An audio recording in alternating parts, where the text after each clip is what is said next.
Hello everyone शांति पाठशाला को मु आपण मानंकु स्वागत जनाउछि।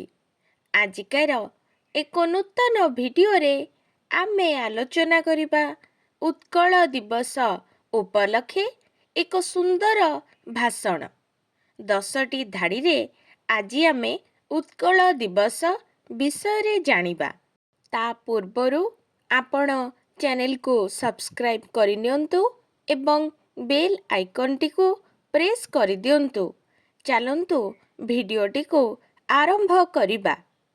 1 नंबर प्रत्येक वर्ष एप्रिल 1 तारीख को उत्कल दिवस रूपे पालन करा जाए।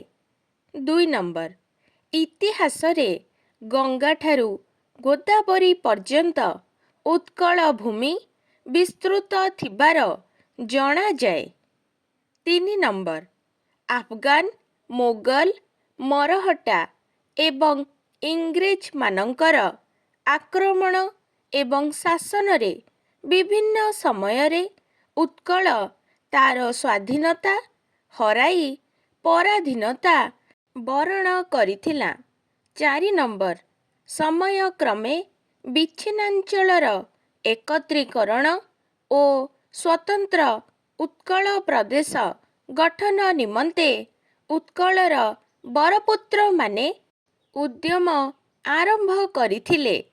5 नंबर महाराजा कृष्णचंद्र गजपति गोपबंधु दास गौरीशंकर राय नीलमणि विद्यारत्न गोदावरीश मिश्र हरेकृष्ण महताब ओ आचार्य हरिहर आदि सुयोग्य संतान गण ओडिशा को स्वतंत्र प्रदेशर मान्यता देबारे अनेक संघर्ष करिछंती।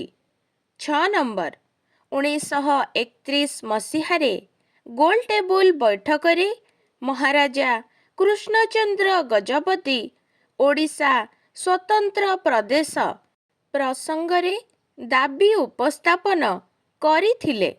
7 नंबर 1932 मसीहा डिसेम्बर 24 तारीख रे सामुएल होर ओडिशा स्वतंत्र राज्य बोली विधिबद्ध भावरे घोषणा कले। 8 नंबर 1935 मसीहारे भारत शासन आईन बलरे ओडिशा एक स्वतंत्र राज्य हेला। 9 नंबर 1936 मसीहा एप्रिल पहिलारे ब्रिटेनर राजा ओडिशा को एक स्वतंत्र प्रदेशर मान्यता देले।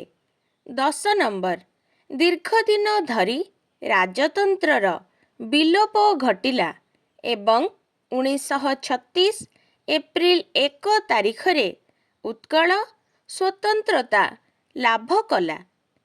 आजिकार भिडियोटी आपणଙ୍କୁ किपरि लागिछि कमेंट माध्यमरे निश्चय जणाइबे एवं लाइक शेयर सब्सक्राइब करने को जमारू भूलिबेनी। धन्यवाद।